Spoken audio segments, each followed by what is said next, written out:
Where do we go after we die? Does the soul truly exist beyond death? These are just two of the countless questions humanity has asked for thousands of years, driven by a deep yearning to uncover the greatest mystery of all. What happens after we die? When the body returns to dust, what becomes of the essence that once animated it? The soul. Over 3,000 years ago, the ancient Egyptians developed one of the most detailed and spiritually rich belief systems centered on this very question. They believed death wasn't the end, but a transition, a passage into a complex journey through the afterlife, filled with trials, judgments, and ultimately, the chance for eternal life. To navigate this sacred journey, the soul needed a guide, a spiritual manual. That guide was the Egyptian Book of the Dead. But this wasn't a book in the traditional sense. It was a powerful collection of spells, rituals, prayers, and instructions meant to help the departed soul overcome the challenges of the underworld, known as Duat, face divine judgment, and reach immortality in the realm beyond.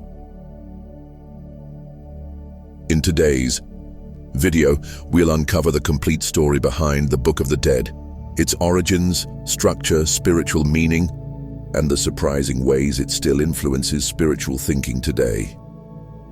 If you're a seeker of truth, a lover of ancient wisdom, or simply curious about what lies beyond this life, you won't want to miss this. Get ready, because the journey into the afterlife starts now. Origins in the sands of Egypt. In the heart of ancient Egypt, where golden sands shimmered under a relentless sun and the life-giving Nile wove its emerald thread through the desert, a sacred tradition was born. This was a land where pharaohs reigned as living gods, their voices echoing with divine authority, and the mysteries of life, death, and eternity were etched into the very fabric of existence. Here, amid towering pyramids and whispering reeds, emerged one of humanity's most enduring spiritual legacies, the Egyptian Book of the Dead.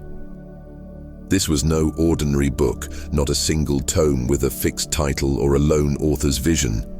It was a living, breathing tradition, a tapestry of wisdom woven across millennia, passed from temple to tomb, from scribe to soul, shaping humanity's earliest contemplations of the afterlife. The origins of this sacred tradition stretch back over 4,000 years to Egypt's Old Kingdom, a time when the pyramids pierced the heavens and the pharaohs were seen as celestial beings destined for immortality. Within the shadowy depths of royal burial chambers, scholars uncovered the earliest traces of this legacy: the pyramid texts.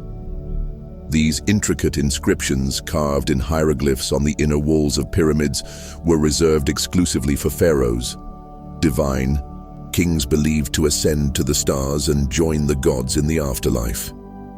Each symbol was a sacred utterance, each line a spell or incantation designed to guide the deceased through the treacherous underworld. The texts were both spiritual and practical, offering a roadmap for the soul's perilous journey and the promise of eternal life among the divine. These early writings were more than mere words. They were a covenant between the mortal and the divine, a testament to the Egyptians' unyielding belief in the soul's immortality. The pyramid texts whispered of cosmic voyages, of battles against chaos, and of the pharaoh's transformation into a god. They were a beacon of hope, ensuring that even in death, the divine king would rise to sail across the heavens with Ra, the sun god, or dwell among the eternal stars.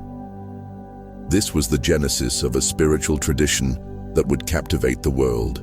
For centuries, a tradition that dared to ask, what lies beyond the veil of death? The democratization of eternity. As the centuries unfolded, the sacred knowledge once reserved for pharaohs began to ripple beyond the royal courts, heralding a profound shift in ancient Egyptian spirituality. By the Middle Kingdom, around 2100 BCE, the divine privilege of eternal life extended to nobles and officials. marking a revolutionary democratization of the afterlife. This era gave rise to the coffin texts, sacred inscriptions etched inside the wooden coffins of the elite. No longer was the promise of eternity the sole domain of divine kings. With the right rituals, offerings, and wisdom, even those outside the royal bloodline could aspire to transcend death and unite with the gods. This expansion was nothing short of radical. It reflected a deep cultural evolution, a belief that the soul's journey was not bound by status, but by spiritual preparation. The coffin texts, rich with spells and prayers, empowered nobles to face the trials of the underworld, to speak the names of gods, and to claim their place in the cosmic order. This was a spiritual awakening, a moment when the gates of eternity swung open to a broader swath of humanity, inviting them to dream of immortality. By the New Kingdom, around 1550 BCE, the tradition reached its zenith. The sacred texts now appeared on papyrus scrolls, exquisitely decorated with vibrant illustrations of gods, demons, and celestial landscapes. These scrolls, placed alongside mummies in tombs, are what we now call the Egyptian Book of the Dead. Yet the Egyptians themselves bestowed a more poetic title, the Book of Coming Forth by Day. This name unveiled a profound truth. This was not a book of death's finality, but a manual for rebirth, a sacred map guiding the soul to emerge triumphantly into the radiant light of the next world. Each scroll was a masterpiece, often stretching over 20 meters and meticulously crafted by skilled scribes. Some were adorned with lavish depictions of divine trials, while others were humble, reflecting the means of the deceased. Yet all shared a singular purpose: to arm the soul with the knowledge, protection, and power needed to navigate the mysteries of the afterlife. The Book of the Dead was a testament to the Egyptians' belief that death was not an end, but a transformation, a journey from the mortal realm to a divine existence. This sacred tradition, born in the sands of Egypt, continues to captivate us today. It speaks to our deepest questions about life's purpose and what awaits beyond the grave. The Egyptian Book of the Dead is more than an ancient artifact. It is a timeless invitation to explore the soul's eternal journey, to confront the unknown with courage, and to embrace the possibility of rebirth in a realm of everlasting light. The Papyrus Scrolls, a personalized guide in the shadowed chambers of ancient Egyptian tombs, where the air hummed with the weight of eternity. The papyrus scrolls of the Book of the Dead lay as sacred companions to the departed. These scrolls, often stretching over 20 meters, were masterpieces of craftsmanship, meticulously handwritten by skilled scribes whose ink-soaked reeds danced across the delicate surface. Commissioned by grieving families as part of a solemn burial ritual, each scroll was a bespoke creation, tailored to the unique beliefs, wealth, and desires of the deceased. Some were opulent, adorned with vibrant illustrations of gods, demons, and celestial trials, their colors glowing like the dawn. Others were humble, bearing only the essential spells in stark simplicity. Yet, regardless of their grandeur, all shared a singular, profound purpose: to arm the soul with the knowledge, protection, and power needed to navigate the enigmatic and perilous world beyond the grave. What sets the Book of the Dead apart as a spiritual treasure is its astonishing psychological depth and moral insight. Far more than a mere collection of magical spells, it was a mirror held up to the soul, demanding introspection, moral integrity, and profound inner transformation. Each scroll was, in essence, a personal diary of spiritual preparation, a sacred record of the deceased's readiness to face the divine. Within its lines, the departed would declare their innocence, affirm their values, and plead for safe passage through the trials of the afterlife. These were not empty incantations, but a call to align one's life with cosmic truth, a testament to the Egyptians' belief that the soul's journey required not just divine favor, but personal accountability. Despite its ominous name, the Book of the Dead was not a meditation on finality. It was a vibrant celebration of continuity, of life that transcended the mortal coil. To grasp its essence is to understand the ancient Egyptian worldview. Existence was not a straight line ending in darkness, but a radiant cycle of death and rebirth, a spiral that carried the soul through trials and shadows into the eternal light of divine existence. This vision of life unending invites us even today to ponder our own place in the cosmos, to ask how our choices ripple through eternity. The weighing of the heart, a moral reckoning. At the heart of the Book of the Dead lies one of its most iconic and emotionally charged scenes. The weighing of the heart, a spiritual trial that every soul faced before entering the paradise of the afterlife. In this sacred moment, the deceased stood before Osiris, the solemn god of the afterlife, flanked by a court of 42 divine judges whose piercing gazes weighed the worth of a life. The heart of the departed, believed to be the seat of emotion, morality and memory, was placed on one side of a celestial scale, its silent pulse laid bare before the divine assembly. On the opposite side rested the feather of Ma'at, the delicate yet unyielding symbol of cosmic truth, balance, and justice. This was no mere metaphor for the Egyptians, it was a visceral reality. The heart, heavy with the burdens of guilt, lies, cruelty, or betrayal, would tip the scale, heralding doom. But a heart light and pure, one that had lived in harmony with Ma'at's principles, would balance or rise, granting the soul passage to eternal bliss. The stakes were ultimate, a life's worth distilled into a single trembling moment. Yet the soul did not face this ordeal alone. It had prepared meticulously, armed with the haunting and powerful words of Spell 125, known as the Negative Confession. This series of declarations was a spiritual arsenal, each statement a blade to cut through condemnation. I have not committed sin. I have not robbed. I have not killed. I have not uttered lies. I have not polluted myself. I have not caused pain. I have not acted deceitfully. These were not mere words, but a bold affirmation of identity, a proclamation that a life well lived was the only true key to the afterlife. The consequences of failure were chilling. A heart deemed unworthy would be devoured by Ammit, a monstrous deity whose form melded the ferocity of a crocodile, lion, and hippopotamus, the deadliest creatures known to the Egyptians. Ammit was no tormentor. She was the final eraser of existence. A soul consumed by her would not endure eternal suffering but face a far worse fate.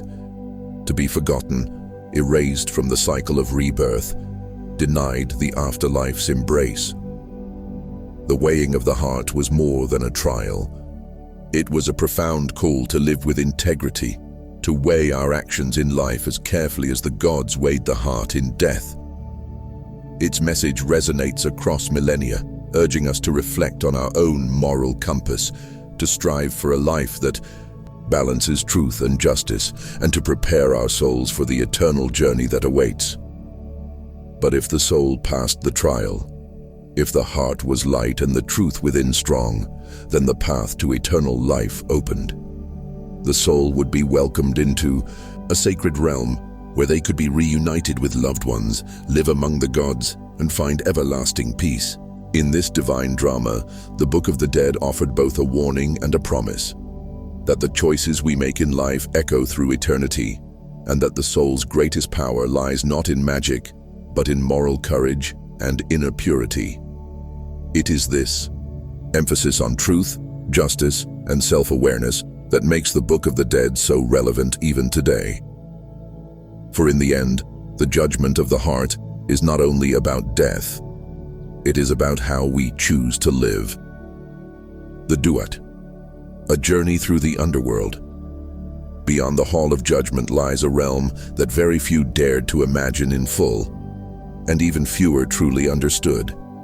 The shadowy, mystical underworld known as the Duat. It was here that the soul, having proven its moral worth, would face a new and terrifying challenge. This realm was not a simple purgatory or waiting room for the blessed.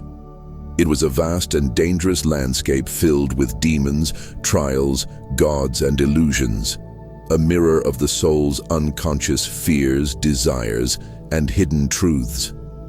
To enter the Duat was to descend into the great unknown, a cosmic labyrinth that stretched across 12 gates or hours, each corresponding to the 12 hours of the night. Just as the sun god Ra journeyed through the Duat each evening, battling the forces of chaos before rising anew at dawn, so too would the soul of the deceased undergo this perilous voyage.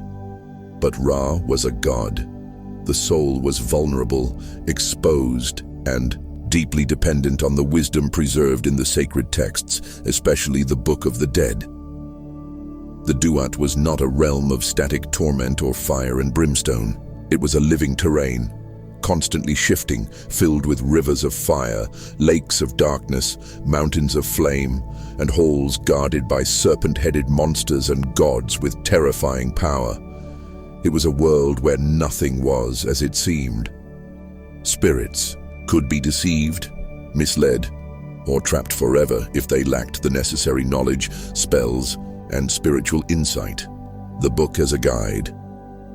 Through the Duat, this is where the Book of the Dead served its most critical purpose.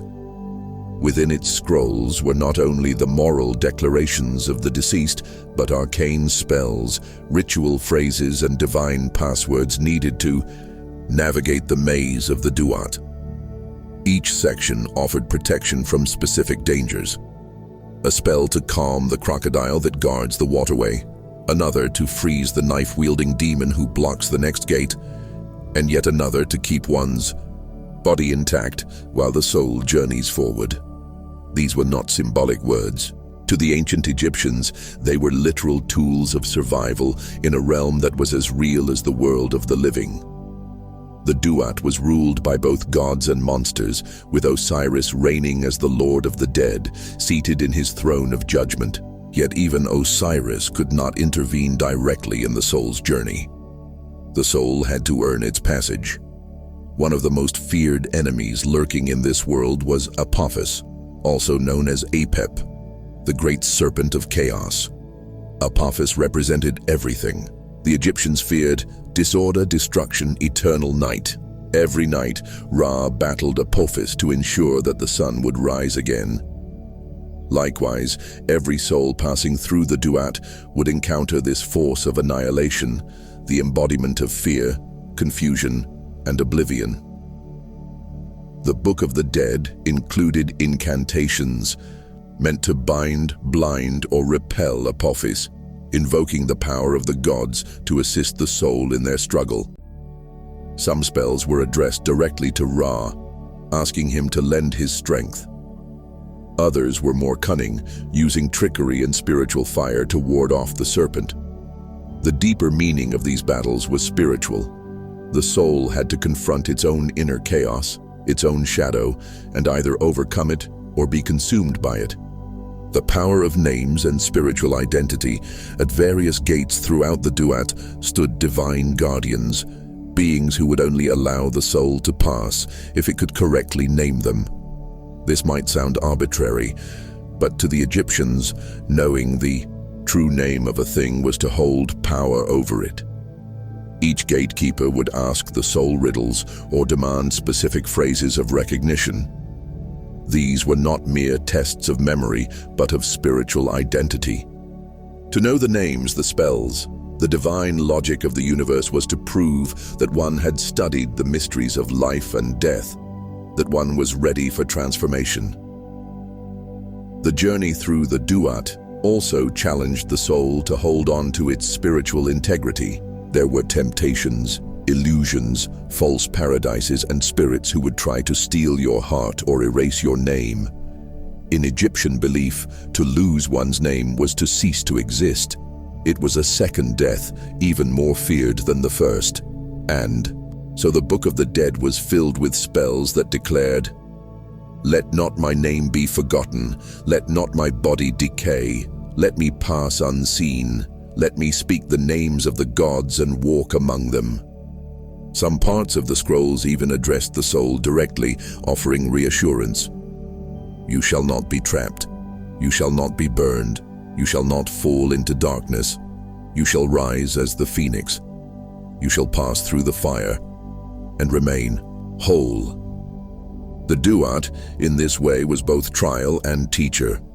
It forced the soul to reckon with its attachments, its ignorance, its pride, and its fear.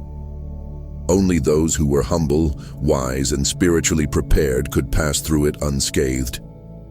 Transformation in the Duat, but the journey wasn't purely defensive. The soul was also given opportunities to transform, to reclaim lost memories, to access divine knowledge, to unite with spiritual archetypes. In fact, many spells in the Book of the Dead begin with the phrase, "I am," followed by a god's name or an element of the cosmos. I am at the moment of creation. I am the lotus blooming in the morning. I am the falcon of Horus. I am the flame that purifies the path. This wasn't arrogance, it was spiritual alchemy. The soul, by aligning with higher forces, began to shed its mortal identity and take on the form of the divine. Each challenge in the Duat, each monster overcome, was a symbol of inner mastery. Just as Ra emerged each morning reborn, so too could the soul, if it completed the journey, rise again into a new and eternal form. Thus, the Duat was not simply a place of terror, but of profound transformation. It was a realm of deep symbolism, where every encounter revealed something about the soul's readiness to evolve. And it is in this dark, sacred place that the soul began to understand the true meaning of life and death.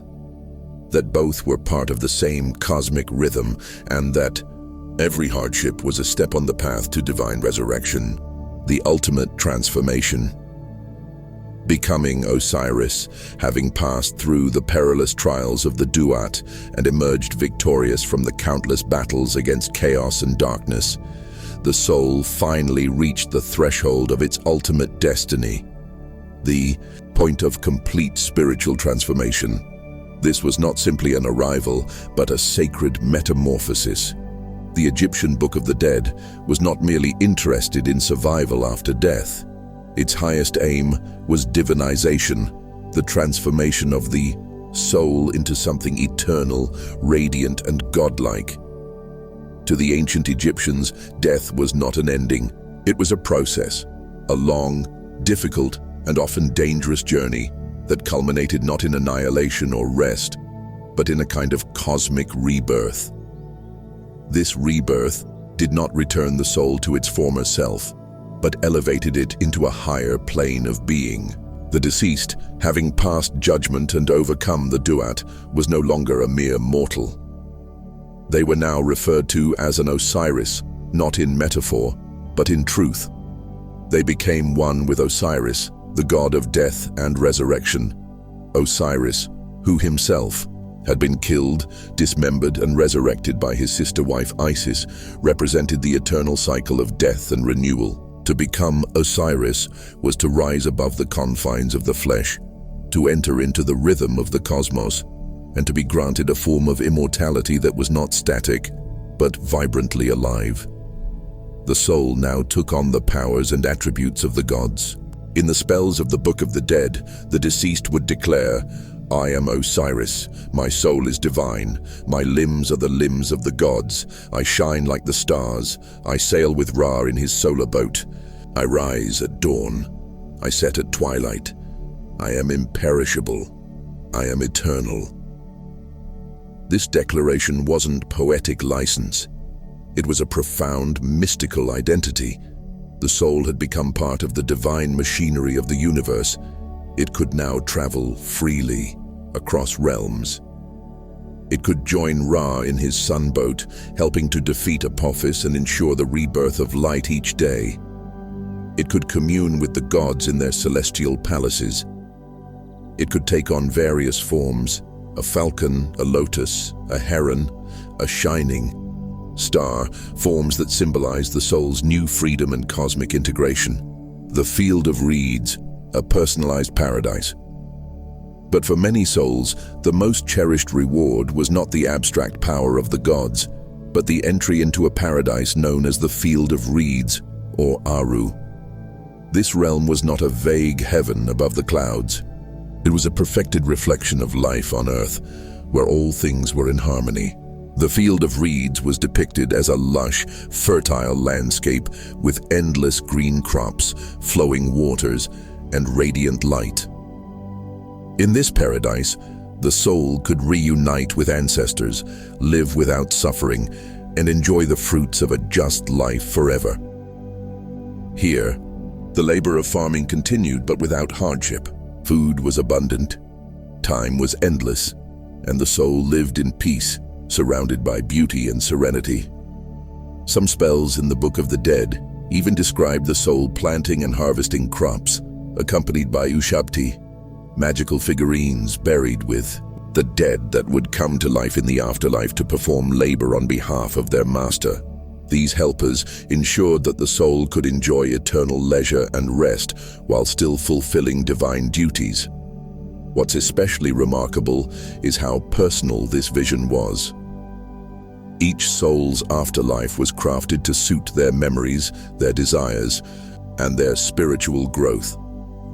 There was no one-size-fits-all heaven. The gods, in their wisdom, tailored the eternity of each person according to the kind of life they had lived and the spiritual lessons they had learned. The soul was not lost. In a sea of bliss, it was recognized, remembered, and loved by the divine order, the eternal journey and the power of the name. Yet, the journey didn't end even here. The soul continued to evolve, to gain wisdom, and to take part in the cosmic order. In some texts, the soul was said to be able to visit Earth, watch over loved ones, guide the living, and offer protection to descendants. Death, in the Egyptian imagination, was not a rupture, but a transformation into a higher state of responsibility and connection. The soul, now a divine being, was part of the eternal dance of creation and balance. And at the center of all this was the soul's name, its Ren. To the Egyptians, the name was the essence of a person's being. If the name was remembered, spoken, honored, the person continued to exist. If the name was forgotten, the soul was at risk of fading into nothingness. That is why so many tombs, temples, and scrolls recite preserved names in stone and ink, to ensure that the soul's legacy endured for all eternity. Even the gods were bound by this truth. In one of Egypt's oldest myths, Isis gains power over the sun god Ra by learning his secret name, proving that even the divine are vulnerable to the loss of identity. This emphasis on the preservation of the self, combined with the soul's ability to transcend and evolve, makes the Egyptian view of the afterlife one of the most psychologically rich and spiritually nuanced in history. Ultimately, the Book of the Dead teaches that the afterlife is not simply a place, but a state of being.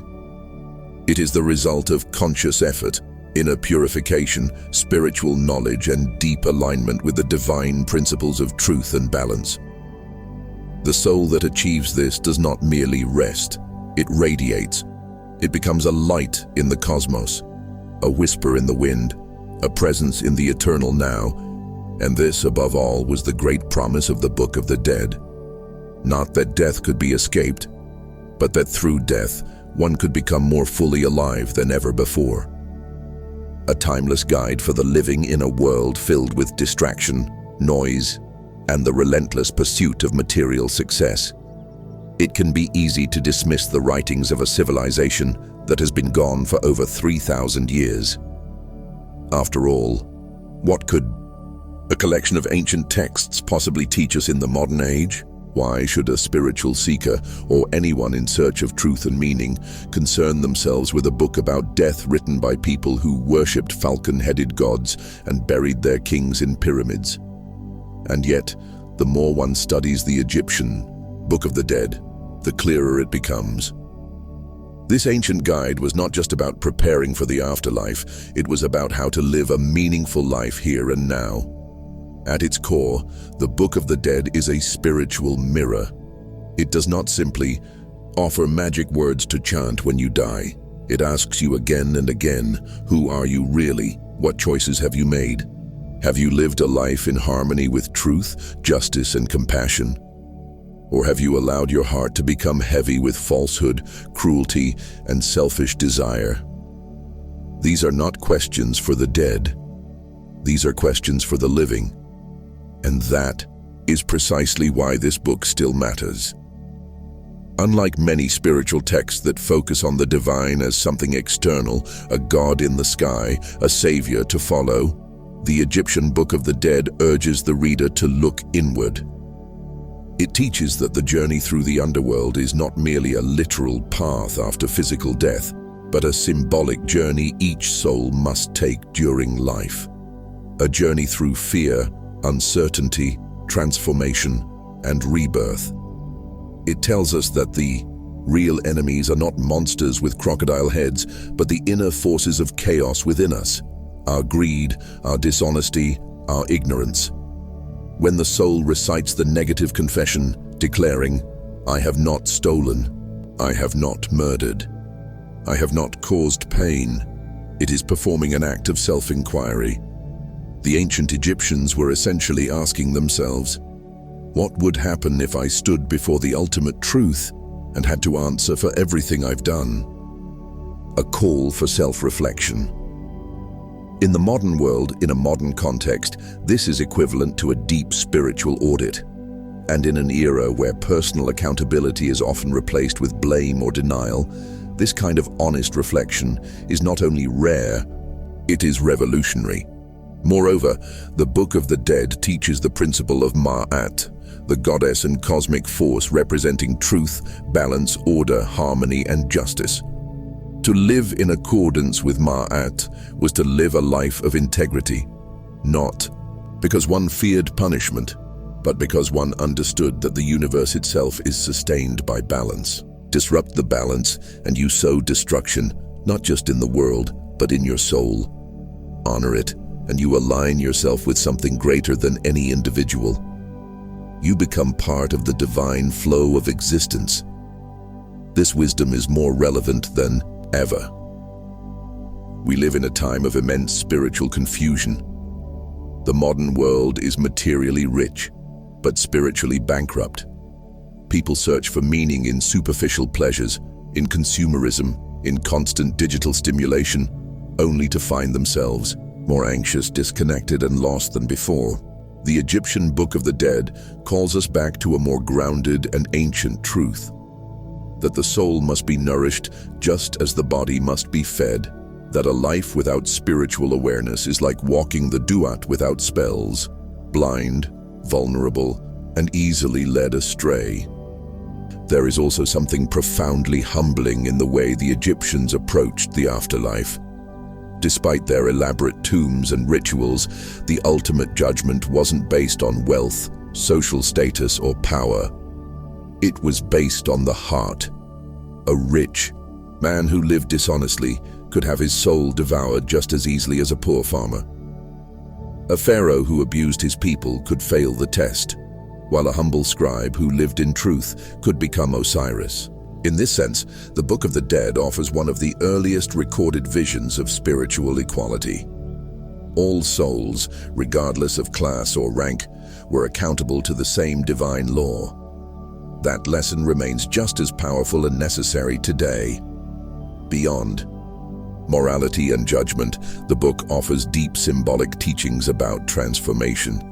In the Duat, the soul must face trials, conquer fears, answer riddles, and battle illusions. These are metaphors for spiritual initiation. Anyone who has endured loss, failure, trauma, or depression knows this path intimately. These are our personal underworlds. And just as the soul in the Book of the Dead must remember who it is and speak truth in the face of terror, so too must we find the courage to rise again after being broken. The book teaches that transformation is not only possible, it is the purpose of life itself. Perhaps the most extraordinary insight of the Egyptian Book of the Dead is its portrayal of the soul, not as something fixed or final, but as something evolving. In many spiritual traditions, the afterlife is presented as a final judgment, a binary choice between paradise and punishment. But the Egyptians envisioned something far more expansive, more cosmic in scale. In their view, the journey of the soul doesn't end, it transforms. According to the book, a soul that passes the trials of the afterlife doesn't just rest in peace. It becomes something greater. It can ascend to join the sun god Ra on his eternal voyage across the sky. It can merge with Osiris in the realm of the blessed, where harmony and abundance reign. It can return to earth in spiritual form, guiding and protecting the living. Or it can travel beyond, into the stars, becoming part of the divine architecture of the cosmos. In this powerful, dynamic vision, the afterlife isn't a final destination. It's a continuation of consciousness, an unfolding mystery that keeps going, evolving, deepening. This perspective couldn't be more relevant today. We live in a world that hides death behind hospital curtains and polite silence. It is feared, sanitized, and avoided. But the Book of the Dead doesn't run from death. It walks into it with clarity, reverence, and profound understanding. It tells us that death is not the opposite of life, but part of the same sacred continuum. We are not simply bodies that perish. We are souls that evolve. And if we live in truth, awareness, and love, we have nothing to fear. The darkness holds no terror for those who know they carry the light within. In that sense, the book offers not only guidance for the dead, but a challenge to the living. It asks us to live courageously, to align ourselves with balance, justice, and harmony, not out of fear, but out of wisdom. To remember that what we do in this life echoes far beyond it. Whether you are a spiritual seeker, a curious mind, or someone quietly wondering about the purpose of it all, the Egyptian Book of the Dead speaks across centuries to something deep within us. It is not just an ancient text, it is a spiritual roadmap. A message etched in sacred ink reminding us that the greatest journey we will ever take is not across land or through history, but within ourselves. And if we have the courage to walk that path, the book promises something extraordinary, not an end, but an awakening. What did you think about today's video? Feel free to share your thoughts and experiences in the comments below. Thank you for watching. If this video opened your mind or helped you see reality in a new light, don't forget to like and subscribe to Top Hidden Knowledge so you never miss our next deep dive into mystery, perception, and the hidden workings of our universe. And if you have time, explore more videos on our channel. We're just getting started. Until next time, stay curious, stay aware, and never stop questioning the world around you.